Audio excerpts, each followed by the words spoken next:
সম্মানিত খামারি, যে সকল গরু কিনলে আপনি শতভাগ নিশ্চিত লাভ করতে পারবেন। সাইফুল এগ্রোর পক্ষ থেকে সবাইকে স্বাগতম। আসসালামু আলাইকুম।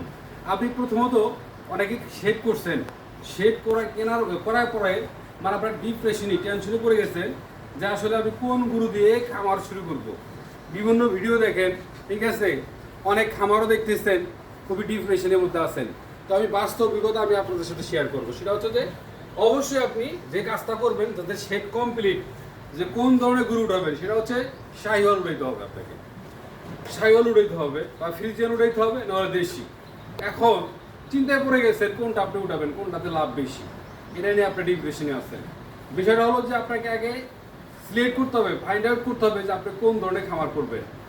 মোটা তাজাকরণ এক খামার, তারপর হচ্ছে ডেইরি খামার হচ্ছে আর একটা। হ্যাঁ, আসলে কোনটা করবেন, ডেইরি করবেন না আপনি মোটা তাজাকরণ করবেন, এগুলো বিষয় মাথায় রাখতে হবে।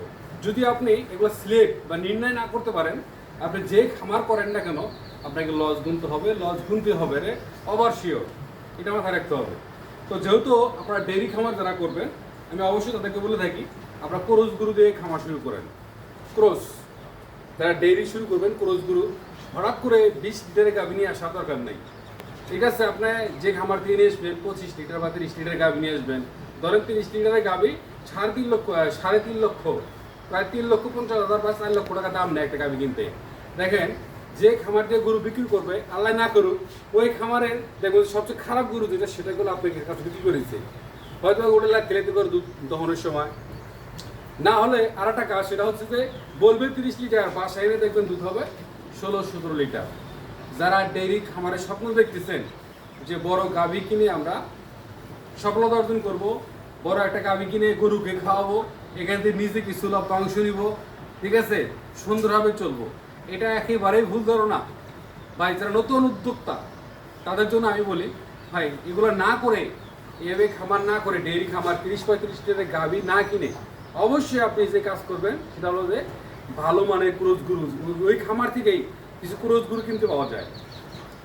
ঠিক আছে, কিছু ক্রস গরু ওই খামারগুলোতেই পাওয়া যায়, ওখানে আপনি কিনে নেন, আনার পরে যত্ন করেন। ঠিক আছে, নিয়মিত কীটনাশক ওষুধ খাওয়ান, ভিটামিন মিনারেল খাওয়ান, একটু খাদ্য খাওয়ান, কাঁচা ঘাসের বিকল্প কিছু নাই, কাঁচা ঘাস খাওয়ান। দেখবেন যে গরুগুলো 16-17 বা 18 মাস হলেই পূর্ণাঙ্গ হিটে আসবে। ঠিক আছে, তখন আপনি প্রজনন দিলেন, কৃত্রিম প্রজনন করলেন, নিজের হাতে লালন পালন করে বড় করে যখন এই গরুটা আগে আপনার জানাশোনা থাকবে, গরুটা লাথি দেয় কিনা, গরুটা ভালো আছে কিনা, খারাপ কিনা, সবগুলো আপনি ভালো করেই জানেন। দেখবেন দীর্ঘ যখন 9 মাস 10 মাস পুষবেন, গরুটা আপনার পোষ মানবে, আপনার কথাগুলো শুনবে, এটাই কোন বাস্তবতা। তখন ওই গরুটা হয়তো আপনি কিনবেন, হয়তো কী দাম হবে, 90-1 লাখ টাকা দাম। আপনার যদি ওই গরুটা 8 লিটার বা 10 লিটার দুধ হয়, আপনার লস হবে না, কোনো লস হবে না, রোগ বিধি কম থাকবে, সব কিছু থেকে আপনি রিল্যাক্স, টেনশন মুক্ত থাকবেন। তো যারা ডেইরি খামার করবেন তাদের জন্য যে প্ল্যানটি দিলাম সেটা হচ্ছে যে অবশ্যই ক্রস গরু দিয়ে আপনার বা ফ্রিজিয়ান গরু দিয়ে, যেটাই বলেন না কেন আপনার এলাকায়, ফকনা গরু দিয়ে শুরু করেন, তাহলে আপনি নতুন উদ্যোক্তা সফল হতে পারবেন। আর যারা অনেকে বলেন যে আমি মোটা তাজাকরণ করবো, মানে স্বাস্থ্য বা ইষ্টবিষ্টকরণ করবো, স্বাস্থ্য ভালো হলে 4 মাস বা 5 মাস পরে বা 6 মাস পরে আমি বিক্রি করব। তো তাদের উদ্দেশ্যে এখানে 2টা স্টেপ থাকে পুরুষ গরুর মধ্যে। সেটা হচ্ছে যে কেউ গাই গরু দিয়ে মোটা তাজাকরণ করে, গাভী গরু দিয়ে, আবার কেউ ষাঁড় গরু দিয়ে। যারা ষাঁড় গরু দিয়ে মোটা তাজাকরণ করবেন তারা যে কাজটা করবেন, যে বয়সটা নির্ণয় করতে হবে সেটা হচ্ছে যে আপনার 18-19 মাস বা 2 বছর, এগুলা 7 বছর কিনতে হবে। বাজেট রাখতে হবে 80-90-এর মধ্যে, মিনিমাম বাজেট রাখতে হবে 80-90-এর মধ্যে। তাহলে এই যে ষাঁড়গুলো যেগুলা পুষবেন, যারা ষাঁড় গরু, শুধু এরে গরু, এই গরুগুলা প্রায় মিনিমাম আপনাকে 6-7 মাস, 8 মাস, 9 মাস পর্যন্ত পুষতে হবে, বা এটাতে দীর্ঘ টাইম সময় দিতে হবে, তবে আপনার লভ্যাংশ আসবে, ভালো বেনিফিট পাবেন। কারণ ক্রস গরুতে কোনো লস বলতে শব্দ নেই। অনেকে বলবেন যে শুধু আবার ভিডিও মেক করেন, প্রলোভন দেখান, খামার করেন। আসলে ভাই, খামার করতে গেলে পরিশ্রম করতে হবে, এটা মাথায় রাখতে হবে আপনাকে। পরিশ্রম ছাড়া কোনো কাজেরই সফলতা কোনোদিন আসবে না। খালি গরু কিনলেই হবে না, আপনি 80 কিনলেন, কিনে আনার পরে খালি 2টা খড় খাওয়াইতেছেন, একটু হালকা পাল্লা খাদ্য খাওয়াচ্ছেন, ঠিক আছে, সঠিক যে পরিমাণ দানাদার খাবার, তারপর হচ্ছে কাঁচা ঘাস, তারপরে পরিচর্যা যত্ন আছে, গোসল করাইতে হবে টাইম টু টাইম, নিয়মিত কীটনাশক ওষুধ খাওয়াইতে হবে, বিভিন্ন প্রকার ভিটামিন মিনারেল খাওয়াইতে হবে, এগুলো মাথায় রাখতে হবে। ঠিক আছে, এই বিষয়ে নিয়ে আরেকদিন বিস্তারিত ভিডিওতে বলবো।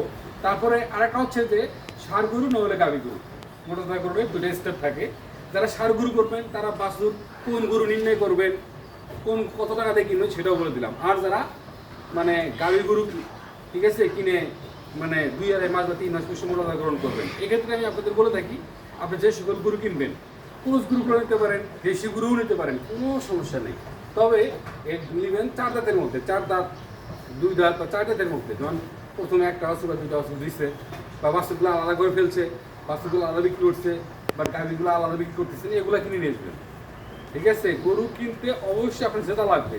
আর কেনার সময় আপনি 5,000 টাকা ওখানে বেশি দিয়ে আসছেন, তাহলে এই 5,000 যে 5,000 টাকা লাভ করবেন, যে 5,000 টাকা লাভ করবেন, কেনার সময় 5,000 টাকা বেশি দিচ্ছেন, তা লাভ করবেন কি হবে?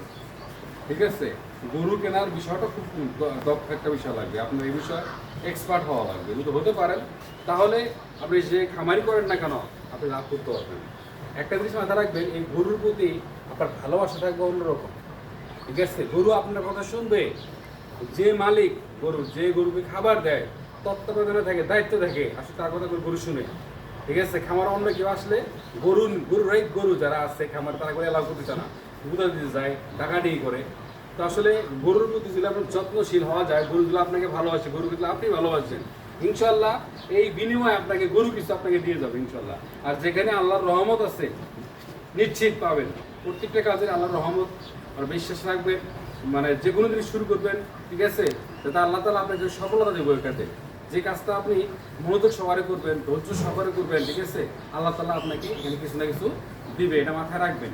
শতভাগ নিশ্চিত আল্লাহ দেওয়ার জন্য বসে আছেন, বাট কিন্তু আমরা বান্দারা নিতে পারতেছি না, এটা হলো আমাদের ব্যর্থতা। ভালো থাকবেন, আসসালামু আলাইকুম।